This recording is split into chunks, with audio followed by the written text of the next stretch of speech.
Hello students, நம்ம இந்த வீடியோவில் எதை பற்றி பார்க்க போகிறோம்னா 12th பயாலஜியில் நம்ம எப்படி சென்டம் மார்க்ஸ் ஸ்கோர் பண்ணுறதுக்கான ஒரு வீடியோ தான். ஸோ அதில் அதே போல் பார்த்தீங்கன்னா ஈஸியாக பாஸ் பண்ணுறது எந்த சாப்டர் படித்தா போதும், பயோ பாட்னி அப்புறம் பயோஜுவாலஜி. ஸோ நம்ம ஈஸியாக ஸ்கோர் பண்ணுறதுக்கான ஒரு வீடியோ இது. அப்புறம் பார்த்தீங்கன்னா சென்டம் மார்க்ஸ் நீங்கள் என்னென்னலாம் படிக்கணும் அப்படின்றது ஒரு வீடியோ. அதே போல் பப்ளிக் எக்ஸாமில் எத்தனை கொஸ்டின் பார்த்தீங்கன்னா புக் பேக் கொஸ்டின் கேட்குறாங்க, எத்தனை கொஸ்டின் புக்கிங் சைடு கேட்குறாங்க, 2 மார்க் 3 மார்க் 5 மார்க்ஸ். ஸோ இதெல்லாம் அனலைஸ் பண்ணி நான் இந்த வீடியோவில் உங்களுக்கு தெளிவாக சொல்கிறேன். ஸோ வீடியோ ஸ்கிப் பண்ணாமல் பாருங்கள். மறக்காமல் இந்த வீடியோக்கு ஒரு லைக் பண்ணிட்டு சப்ஸ்கிரைப் பண்ணாதான் சப்ஸ்கிரைப் பண்ணி வச்சுங்க. இந்த வீடியோ உங்கள் ஃப்ரெண்ட்ஸுக்கு ஷேர் பண்ணிவிடுங்க. கண்டிப்பாக இந்த கொஸ்டின் அடிப்படையில் நீங்கள் படிச்சிங்கன்னா, நான் சொல்கிற வழிமுறையில் நீங்கள் படிச்சிங்கன்னா கண்டிப்பாக பயாலஜி எக்ஸாமில் நீங்கள் ஈஸியாக 95+ மார்க் ஈஸியாக ஸ்கோர் பண்ணிடலாம். ஸோ அதே போல் பார்த்தீங்கன்னா இதை நீங்கள் book back question, book inside question எந்த கொஸ்டின் படிக்கிறதுன்னு உங்களுக்கு கன்ஃபியூஸ்டாக இருந்தால் கீழே டிஸ்கிரிப்ஷன் லிங்க்ல உங்களுக்கு பார்த்தீங்கன்னா பிடிஎஃப் இருக்குது. இல்லை வாட்ஸ்அப் சேனல் ஜாயின் பண்ணிட்டு நான் எல்லாமே ஷேர் பண்ணிட்டு இருக்கேன். கண்டிப்பாக அந்த கொஸ்டின் மட்டும் நீங்கள் படித்தாலே 95+ மார்க் ஈஸியாக ஸ்கோர் பண்ணிடலாம். ஸோ வாங்க வீடியோக்குள்ளே போயிடலாம். ஸோ 12th பயாலஜியை பொறுத்த வரைக்கும் உங்களுக்கு பார்த்தீங்கன்னா பயோபாட்னியில் 35 மார்க்ஸ் கேட்பாங்க. அதுக்கப்புறம் பார்த்தீங்கன்னா பயோஜுவாலஜியில் 35 மார்க்ஸ், மொத்தமாக பார்த்தீங்கன்னா 70 மார்க்ஸ். ஓகேங்களா? இது கொஸ்டின் பேட்டர்ன் எப்படி வரும் பார்த்தீங்கன்னா, உங்களுக்கு 1 மார்க் 8 மார்க் வரும். 2 மார்க்கில் பார்த்தீங்கன்னா 4 கொஸ்டின் உங்களுக்கு எழுதி சொல்லுவாங்க, அது ஒரு 8 மார்க். 3 மார்க்கில் பார்த்தீங்கன்னா 3 கொஸ்டின் எழுதி சொல்லுவாங்க. 5 மார்க்கில் பார்த்தீங்கன்னா நமக்கு 2 கொஸ்டின் எழுதி சொல்லுவாங்க. இது பயோபாட்னியாலும் சரி பயோஜுவாலஜினாலும் சரி, இதான் உங்களோட கொஸ்டின் பேட்டர்ன். ஸோ அப்படின்னும் போது உங்களுக்கு கொஸ்டின் பேட்டர்ன் பார்த்தீங்கன்னா உங்களுக்கு 1 மார்க் தான் கிரியேட்டிவ் ஃபர்ஸ்ட் வரும். ஓகேங்களா? ஃபர்ஸ்ட் 1 மார்க்கில் கிரியேட்டிவ்னும் போது நீங்கள் என்ன பண்ணுறேன்னா, கிரியேட்டிவ் 1 மார்க்குக்கு நீங்கள் புக்கில் இருக்கிற எல்லா கொஸ்டினும் ரீட் பண்ண அவசியம் இல்லை.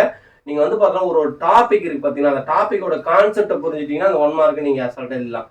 அப்படின்னும் போது நீங்கள் பயாலஜி பொறுத்த வரைக்கும் கண்டிப்பாக அந்த டாபிக்ஸ்க்கு என்ன கான்செப்ட்ன்றதை கண்டிப்பாக நீங்கள் ஓனாக அண்டர்ஸ்டாண்ட் பண்ணி தான் ஆகணும். ஸோ அதே போல் சென்டம் மார்க்ஸ் ஸ்கோர் பண்ணுறீங்களா, அவங்க ஃபஸ்ட்டு புரிஞ்சுங்க. அந்த பாக்ஸ் போட்டிருக்கோம், டூ யூ நோ, அதை நல்லா பார்த்துக்குங்க. ஸோ அப்புறம் அந்த டயக்ராமுக்கு தேவையான பாகங்கள் கரெக்டாக பார்த்தீங்கன்னா தெளிவாக பார்த்துங்க. அதுக்கு 2 மார்க் கொடுத்துருவாங்க. எக்ஸ்பிளனேஷன் தான் 3 மார்க் கொடுப்பாங்க. கிரியேட்டிவ் 1 மார்க் பார்த்தீங்கன்னா நீங்கள் 2020 2025 வரைக்கும் நடந்த public exam question paper collection பண்ணாலே மேபி பார்த்தீங்கன்னா உங்களுக்கு அந்த கிரியேட்டிவ் 1 மார்க் பார்த்தீங்கன்னா கிளிக் ஆகிடும். ஸோ இதான் பார்த்தீங்கன்னா நீங்கள் சென்டம் மார்க்ஸ்க்கு தேவையானது பார்த்தீங்கன்னா நீங்கள் எல்லாமே படிச்சாகணும். ஸோ இதுலேயே ரொம்ப வெயிட்டேஜான சாப்டர்ஸ் நம்ம 2 மார்க்ல எது ரொம்ப வெயிட்டேஜ், 3 மார்க்ல எது வெயிட்டேஜ், 5 மார்க்ல எது ரொம்ப வெயிட்டேஜ், அதே போல் பார்த்தீங்கன்னா ஈஸியாக பாஸ் பண்ணுறது எந்தெந்த சாப்டர்லாம் படிக்கணும். சரி, ஓகே. எல்லாரோட மைண்ட் செட்டில் ஃபர்ஸ்ட் பார்த்தீங்கன்னா பயாலஜி கஷ்டமாக இருக்குது, நான் பாஸ் பண்ணால் போதும். பாஸ் மீன்ஸ் ஈஸியாக பார்த்தீங்கன்னா 70க்கு நீங்கள் ஒரு 35+ மார்க்ஸ் ஸ்கோர் பண்ணலாம். பயோபாட்னியை பொறுத்த வரைக்கும் first chapter, second chapter, 4th chapter, 5th chapter, 10th chapter. So உங்களுக்கு ஃபர்ஸ்ட் 2த்துலேருந்து ஒரு 5 மார்க் கேட்டுருவான், ஒரு 2 மார்க்கில் ஒரு 3 மார்க் கேட்டுருவான். அதே போல் 5th சாப்டர் 10th சாப்டரில் கன்ஃபார்ம் ஒரு 5 மார்க் வந்துடும். உங்களுக்கு 2 5 மார்க் நீ ஈஸியாக எழுதிடலாம். அதே மீன் 4 5லேருந்து பார்த்தீங்கன்னா உனக்கு ஒரு 5 மார்க் இல்லை ஒரு 3 மார்க் இல்லை ஒரு 2 மார்க் எதுனா உங்களுக்கு கிளிக் ஆகிடும். ஸோ இந்த சாப்டர் வரையும் படிச்சுன்னா போதும். அதே போல் பயோஜுவாலஜியில் பார்த்தீங்கன்னா first chapter, second chapter, 5th chapter, 7th chapter, 12th chapter. So இந்த 5 சாப்டர் நல்லா தரவு படிச்சுக்கோ. இந்த 10 சாப்டருக்கு ஃபர்ஸ்ட் ப்ரியாரிட்டி கொடுத்து கம்ப்ளீட் பண்ணிக்கோ. இதுலேயே பார்த்தீங்கன்னா நீ ஈஸியாக 70க்கு 35 மார்க்ஸ் எடுத்துடலாம். ஓகேங்களா? 1 மார்க் கூட நல்லா தெளிவாக படித்தான். ஸோ அதுக்கப்புறம் வாங்க ஒரு இதுவாக பார்த்துலாம் டீட்டெயிலாக. ஓகே, அப்போ பயோபாட்னி எடுத்தீங்கன்னா உங்களுக்கு எப்படி கொஸ்டின் கேட்குறாங்க பார்த்துங்க. 5 மார்க் எடுத்துட்டா 3 கொஸ்டின் பார்த்தோன்னா எந்த கொஸ்டின் பேப்பர்ல எடுத்தாலும் 3 கொஸ்டின் பார்த்தோன்னா புக் பேக்ல இருக்கு, ஒரு கொஸ்டின் கண்டிப்பாக புக்கின் இருக்கு. நான் கொடுத்துருக்க அந்த புக்கின் கொஸ்டின் நல்லா தரவு படிச்சுக்கோ, பிடிஎஃப்ல இருக்குல்ல. ஸோ அதனால படிச்சுக்கோ. அந்த சாப்டர் வைஸ்ல பார்த்தோன்னா நீங்க என்னென்ன சாப்டர்ல கவர் பண்ண போதும் அப்படின்னும் போது 5 மார்க் பொறுத்த வரைக்கும் உங்களுக்கு மொத்தமாக 4 கொஸ்டின் கேட்பாங்களே. ஸோ அந்த 4க்கு பார்த்தோன்னா ஃபர்ஸ்ட் 2 சாப்டர்ல இருந்து ஒரு 5 மார்க் வந்துட்டு, அப்புறம் 10th சாப்டர் வந்து கண்டிப்பா ஒரு 5 மார்க் கேட்கறாங்க. ஓகேங்களா? அப்படி இந்த 1 2ல எதாவது ஒரு மிஸ் ஆகுனா 4th சாப்டர் வந்துது. இந்த 4 சாப்டர்ல இருந்தே உங்களுக்கு பாத்தீங்கன்னா 3 5 மார்க் கிளிக் ஆகுது. ஓகேங்களா? அப்புறம் 6 5 7 இது நல்லா தரவு படிச்சுங்க. ஓகேவா? நான் எப்படி எழுதிருக்கேன்னா தெளிவா புரிஞ்சுக்கோ.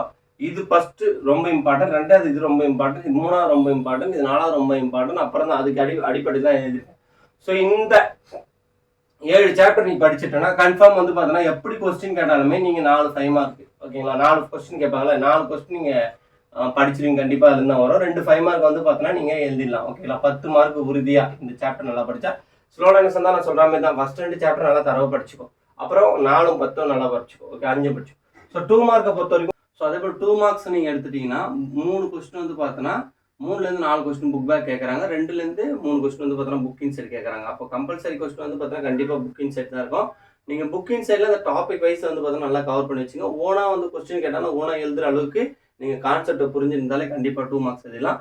ஸோ 2 மார்க்ஸில் மோஸ்ட் இம்பார்ட்டன்டான சாப்டர் பார்த்தீங்கன்னா 1 3 4 5 6 7 9. ஓகேங்களா? இந்த நல்ல சாப்டர் நல்லா படிச்சுக்கோ.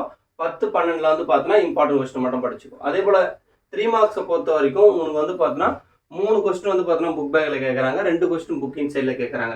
ஸோ அப்படின்னும் போது நீ கம்பல்சரி வந்து பார்த்தோன்னா புக் பேக் கொஸ்டின்ஸை ரிவைஸ் பண்ணாலே கண்டிப்பாக எல்லாம் கம்பல்சரி கொஸ்டின் மட்டும் புக்கிங் சைடு படிக்கணும். ஸோ அதில் மோஸ்ட் இம்பார்ட்டன்ட் சாப்டர் வந்து பார்த்தோன்னா 3 மார்க்ஸ்க்கு 1, 3, 4, 5, 6, 8 அப்புறம் வந்து பார்த்தோன்னா 7, 9, 10 மட்டும் இம்பார்ட்டன்ட் கொஸ்டின் படிச்சிங்க. ஸோ இதை படிச்சிங்கன்னா நீங்கள் 35 அவுட் ஆஃப் 35 கரெக்டாக நீங்கள் பயோபாட்டிலாம் கவர் பண்ணிடலாம்.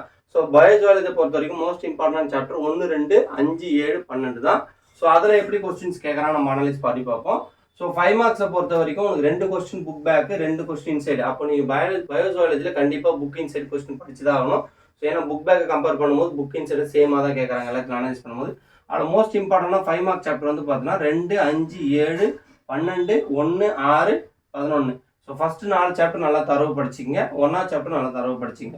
ஸோ இதுதான் வந்து பார்த்தீங்கன்னா 5 மார்க்ஸ். அப்புறம் 2 மார்க்ஸ் அனலைஸ் பண்ணும்போது 2லேருந்து 3 கொஸ்டின் புக் பேக் கேட்குறாங்க, 3லேருந்து 4 கொஸ்டின் புக்கிங் சைடு. அப்போ புக்கிங் சைடு தான் வந்து பார்த்தீங்கன்னா பயோஜுவாலஜி ரொம்ப இம்பார்ட்டன்ட் கொடுக்குறாங்க. ஸோ அது ரொம்ப இம்பார்ட்டன்ட் சாப்டர் வந்து பார்த்தீங்கன்னா 5, 3, 6, 1, 7, 2, 12 ஓகேங்களா. 11, 9, 8 வந்து இம்பார்ட்டன்ட் கொஸ்டின் மட்டும் படிச்சிங்க. அதே போல் 3 மார்க்கை கம்பேர் பண்ணும்போது நமக்கு பப்ளிக் எக்ஸாம் எப்படி கேட்குறாங்கன்னா 4லேருந்து 3 கொஸ்டின் புக் பேக் கேட்குறாங்க, 2லேருந்து 3 வந்து பார்த்தீங்கன்னா புக்கிங் சைடு. அப்போ வந்து பார்த்தீங்கன்னா 3 மார்க்கை பொறுத்த வரைக்கும் நீங்கள் புக் பேக்கில் ஸ்ட்ராங்காக இருக்கணும். ஸோ அதில் வந்து பார்த்தீங்கன்னா சாப்டர் வைஸ் பார்க்கும்போது 4th சாப்டர் ரொம்ப இம்பார்ட்டண்டாக கொஸ்டின் கேட்குறாங்க. அப்போ வந்து பார்த்தீங்கன்னா 9th chapter, 10th chapter, 2nd chapter, 8th chapter, 6th chapter, 1, 3, 7, 12 வந்து பார்த்தீங்கன்னா இம்பார்ட்டன்ட் கொஸ்டின் மட்டும் படிச்சிங்க. நான் சொன்ன அடிப்படையில் நீ படிச்சுட்டு போனோன்னா கண்டிப்பாக சொல்கிறேன் பயாலஜியில் நீ கண்டிப்பாக சென்டர் மார்க்ஸ் ஸ்கோர் பண்ணலாம். அதுக்கான பிடிஎஃப் நான் டிஸ்கிரிப்ஷன் லிங்கில் வச்சிடறேன், நீங்கள் டவுன்லோட் பண்ணிக்கோ.